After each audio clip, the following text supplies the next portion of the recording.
Selamat siang, Sobat Rizal Ramadi, mana berada, dan di mana Anda dapat mendengarkan kami di 96,3 Rama FM, radio dalam masyarakat Kampar, live streaming di www.ramafmnews.com.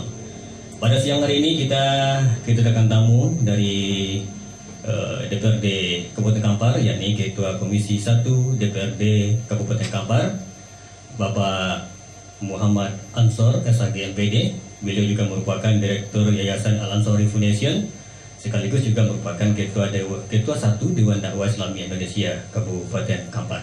Kita sapa dulu. Assalamualaikum warahmatullahi wabarakatuh, Pak. Waalaikumsalam warahmatullahi wabarakatuh. Apa kabar, Pak, di siang hari ini? Bi khair, alhamdulillah, sehat. Ya. Agak didekatkan di mikrofon dekat. Iya, baik. Biar agak suaranya terdengar. Itu dia suara Ketua Komisi 1 DPRD Kabupaten Kampar. Pada siang hari ini kita akan mengangkat tentang narkoba, dan kita akan bertanya kepada beliau, apa sih hubungan Komisi 1 ini, apakah ada hubungannya Komisi 1 dengan narkoba ini. Baik, silakan Pak mungkin untuk menceritakan. Oke, baik. Terima kasih Pak Agus bahwa dapat saya sampaikan Komisi 1 itu membidangi diantaranya adalah ada pemerintahan, kemudian hukum, kemudian termasuk di dalamnya terkait narkoba. Ya. Jadi narkoba bagian dari salah satu tupoksi kami di DPRD Kabupaten Kampar. Jadi ketika kita turun ke lapangan, hampir di seluruh desa yang ada di Kabupaten Kampar, ya, belum ada kami dengar di desa itu di sini tak ada narkoba. Artinya semua desa ada narkobanya. Artinya orang-orang yang menjadi korban itu kalau kita lihat hampir seluruh desa itu semuanya kena narkoba. Ya, luar biasa sekarang narkoba ya. Pak, ya. Untuk mengatasi narkoba ini, apa nih langkah-langkah yang telah dilakukan? Oke. Jadi saya memang merasa terpanggil ketika kita turun melihat posisi kondisi yang sudah parah ini. Terakhir di periode yang kemarin, di tahun 2018, kita sudah berhasil membuat regulasi Perda nomor 7 tahun 2018 yang tentang penanggulangan penyalahgunaan narkotika dan psikotropika dan zat adiktif lainnya, di mana Perda ini mengamanatkan kepada pemerintah daerah untuk bisa lebih serius dalam menangani narkoba ini. Tidak hanya sekedar melaksanakan acara seremonial, hari-hari misalnya memperingati hari anti narkoba, kemudian buat upacara, bukan seperti itu. Kita ingin action, kita ingin ada bukti nyata dari pemerintah daerah, maka kita siapkan payung hukumnya. Ini payung hukum ini lahir juga berdasarkan dari Undang-Undang Narkotika tahun nomor 35 tahun 2009, dan terakhir itu memang sebelum lahirnya Permendagri terbaru nomor 12 tahun 2019, itu justru yang disampaikan Permendagri itu seperti apa yang kita buat di Perda. Artinya duluan kita lebih membuat terobosan ketimbang Permendagri, tapi itu tidak perlu kita permasalahkan. Nah, intinya kita ingin adalah hadir negara. Ketika ada masyarakat bermasalah, dia kan begini. Di dalam regulasi yang lain kita lihat bahwa di Kementerian Sosial itu ada juga namanya penanganan PMKS. PMKS itu kepanjangannya penyandang masalah kesejahteraan sosial. Nah, penyandang masalah kesejahteraan sosial itu kan ada 26 item. Ada jompo, ada anak yatim, ada orang telantar kan. Nah, salah satu di antaranya adalah orang yang korban narkoba. Itu di nomor 17. Nah, di sini masalah-masalah kesejahteraan sosial ini kan di sini kan negara kan harus hadir. Nah, maka kita buat regulasi supaya pemerintah daerah lebih enak dia melaksanakan tugas-tugas kenegaraan itu. Nah, intinya pada itu kita harapkan pemerintah daerah juga bisa membuat atau mengangkat satu orang penyuluh narkoba di satu desa.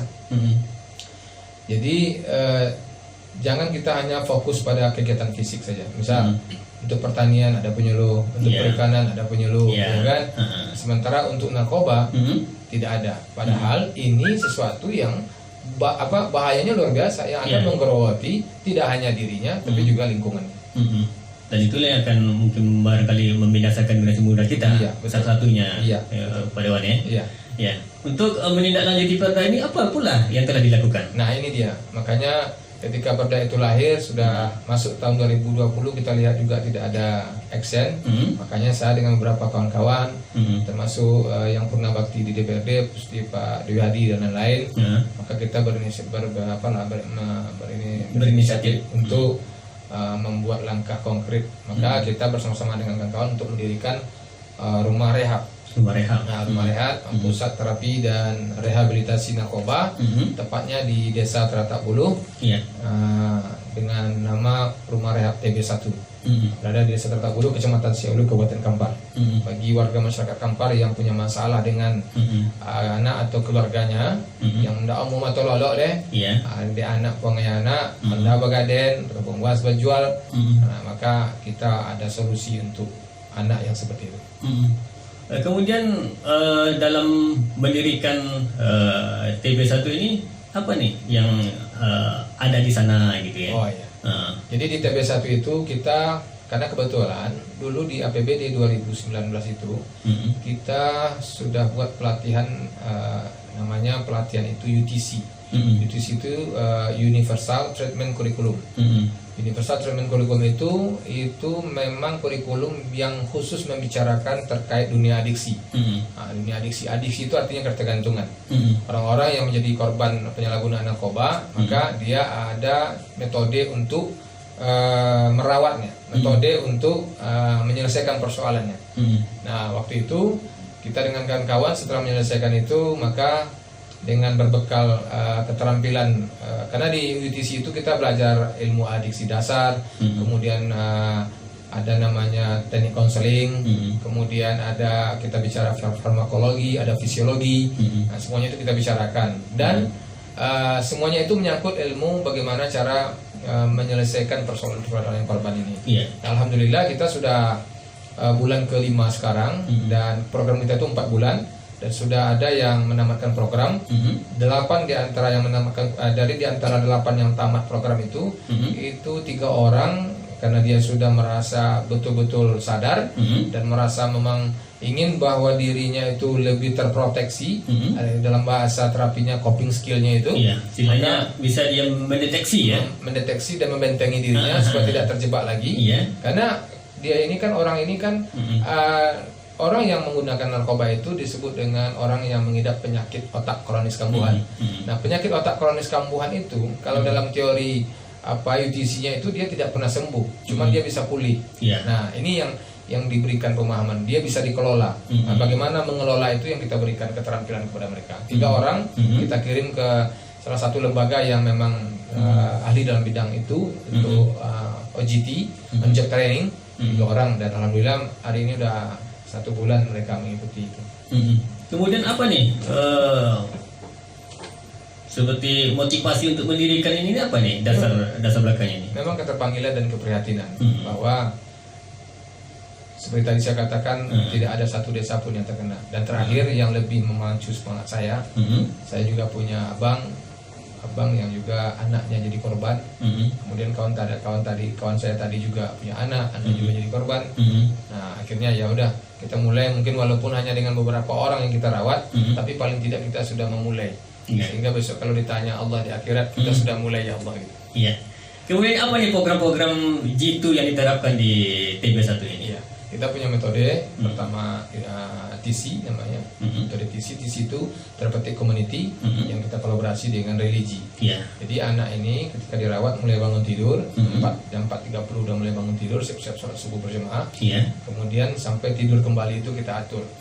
Nah, nanti pagi ada namanya morning meeting. Kalau untuk teori TC-nya ada morning meeting. Dalam morning meeting itu ada istilahnya share feeling. Kemudian kalau feelingnya bad apa solusinya, kalau feelingnya good bagaimana. Kemudian kalau feelingnya mix bagaimana. Nah, ini sesama mereka saling menterapi. Nah, itu yang disebut dengan therapeutic community. Jadi therapeutic community itu orang-orang yang punya masalah yang sama, kemudian mencarikan solusi untuk persoalan yang sama itu. Nah, itu program-program gitunya. Kemudian TB1 ini di mana letaknya? Letaknya persisnya di Desa Teratak Bulu, Kecamatan Seolu, Kabupaten Kampar. Kurang 15 km dari Pekanbaru. Kemudian jika ada masyarakat yang ingin anaknya datang ke sana, bagaimana nih caranya gitu ya? Silakan dilihat saja di Mbah Google, sudah kita ada di sini. Oh, sudah ada ya? Bisa dicek, dan termasuk kegiatan-kegiatan yang sudah juga kita upload di situ. Iya, apa namanya linknya? Al Ansari Foundation. Klik Al Ansari Foundation, Iya. muncul di sana ya. Apa saja program-programnya, profilnya juga ada di sana ya. Di sana. Jadi masyarakat senang ya. Iya, insya Allah dalam waktu dekat kita juga kita buat web, masih dalam proses. Ada websitenya ya. Iya, website. Dan website yang kita buat ini itu ditangani oleh pasien kita, karena ada salah satu residen kita yang ahli IT. Dia kita berdayakan. Iya. Kemudian bagaimana kali untuk masyarakatnya, cara-cara pertamanya, cara mendaftarnya seperti apa, atau melalui telepon kah atau apa gitu? Mungkin banyak masyarakat kita nggak tahu tentang IT ini ya. Jadi begini. Bagaimana nih yang nggak tahu gitu? Jadi cara manualnya seperti apa? Bagi yang memang yang ingin mengantarkan keluarganya untuk berobat, silakan hubungi nomor telepon, boleh juga 0812 68 007 111.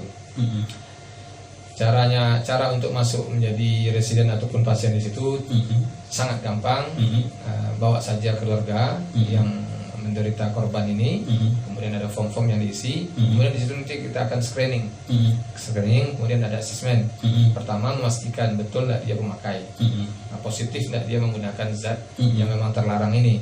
Nah, kita punya alat, ada tes urin, dan termasuk juga ada tools yang akan kita berikan kepada calon residen ini. Nah, kemudian tentu ada uang pendaftaran, kemudian ada untuk dokter, untuk psikolog, untuk konselor, semuanya tentu akan berbayar. Nah, termasuk biaya makan 3 kali 1 hari, snack 2 kali sehari. Kita juga ada fasilitas olahraga, ada fasilitas badminton, tenis meja, dan futsal. Andai kata ada masyarakat yang kurang mampu, bagaimana nih? Apakah ada dispensasinya atau bagaimana gitu? Kalau yang kemarin kita ada diskon bagi orang yang memang menengah ke bawah, itu ada diskon. Mungkin untuk tempat nginap tidak kita hitung, ada yang menjadi subsidi yayasan.